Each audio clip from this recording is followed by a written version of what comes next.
তোমাকে বলতে পারছিলাম না, বলতে লজ্জা পাচ্ছিলাম। বলেই যে বলিনি তা কিন্তু না।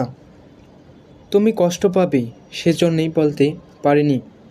আমি কাউকে কষ্ট দিতে চাই না, কিন্তু কেন জানি আমার কারণেই মানুষের সবচেয়ে বেশি কষ্ট হয়। আমার বাবা ছিলেন স্কুলের অঙ্ক শিক্ষক। তার মতো অঙ্ক জানা লোক গোটা ময়মনসিংহ শহরে একটাও ছিল না। মেট্রিক পরীক্ষার সময় তিনি কত যত্ন করে আমায় অঙ্ক পড়ালেন। আমি সেই ঠিক হতভাগ্য ছেলেটি।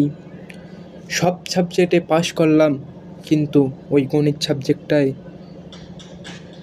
অকৃতকার্য হলাম। রেজাল্ট পাওয়ার পর বাবা সারাদিন বারান্দায় মাথা নিচু করে বসে রইলেন। তার 2 মাসের মাথায় বাবার মৃত্যু হলো। আমি পরের বছর অঙ্ক লেটার নাম্বার নিয়ে পাশ করলাম। বাবা তা দেখে গেলেন না। কারণ দুঃখ এখানেই, যে বছর আমি মেট্রিক পরীক্ষা দিয়েছি সে বছরে আমি মেট্রিক ফেল করলাম। বাবার আশা ছিল আমি মেট্রিক পাশ করব।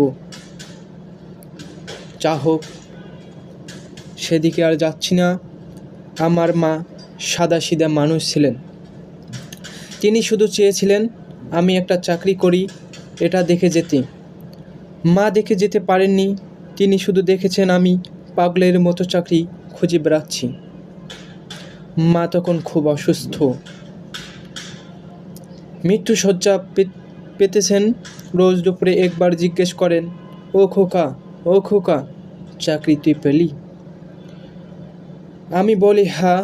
চাকরি কোনো খবর আছে বাবা? না, কোনো খবর নাই। আমার ফুপু আমাকে বললেন, খোকন, তুই মিথ্যা করে বল চাকরি পেয়েছিস। দেখছিস না তোর মা মরার অবস্থা।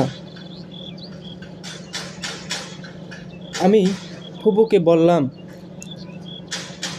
একজন মানুষ মরে যাচ্ছে, তাকে ভোলাবার জন্য কিভাবে একটি মিথ্যে কথা বলতে পারে? ফুপু কঠিন গলায় বললেন, তোর কপালে দুঃখ আছে। তুই মানুষ না, তুই নিতান্তই গরু। ফুপু মাকে গিয়ে বললেন, খুব ভালো সংবাদ, খোকনের চাকরি হয়েছে, চিঠি এসেছে। মা আগ্রহের সঙ্গে বললেন, কই কই চিঠি কই? ফুপু মার হাতে কি একটা কাগজ ধরিয়ে দিলেন। মা পড়তে জানতেন না। সেই তুচ্ছ কাগজ বুকে জড়িয়ে তিনি অনেকক্ষণ কাঁদলেন। তোর বাবা বেঁচে থাকলে আজ কত খুশি হতো। কই খোকন, আমাকে সালাম কর। এত ভালো সংবাদ এসেছে, মাকে সালাম করে দোয়া নিবি না? আমি মাকে সালাম করলাম না, ভ্রান্তিক প্রশ্রয় দিলাম না। ফুপু মাকে বললেন, খোকন লজ্জা পাচ্ছে, সালাম করবে না। তুমি বিনা সালামেই ছেলের জন্য দোয়া করো। মা আমার জন্যে দোয়া করলেন। নফল নামাজ পড়ে আল্লাহর কাছে অসীম শুকরিয়া জানিয়ে 3য় দিনের দিন মারা গেলেন। তার মৃত্যুর সময়ও সেই তুচ্ছ কাগজ ছিল তার হাতে।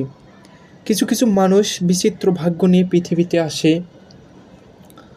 আমার ভাগ্য হচ্ছে আমি কখনো প্রিয়জনের প্রত্যাশা পূরণ করতে পারবো না।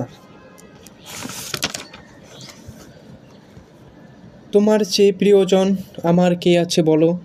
তোমার প্রত্যাশা যে আমি পূরণ করতে পারবো না তা আমি ধরে নিয়েই জীবন শুরু করেছি। তুমি সম্প্রতি যে অস্থিরতার ভিতর দিয়ে যাচ্ছ, সেই অস্থিরতা এবং সেই কারণ আমার অজানা নয়। তোমার এই প্রচণ্ড দুঃসময়ে আমি তোমার পাশে দাঁড়াতে পারছি না, কারণ কিছু কিছু যন্ত্রণা আছে যা একা বহন করতে হয় এবং যন্ত্রণা জয়ের পথ বের করতে হয়। নায়লা, আমার একমাত্র শুভকামনা তুমি তোমার যন্ত্রণা মুক্তির পথ নিজেই বের করবে।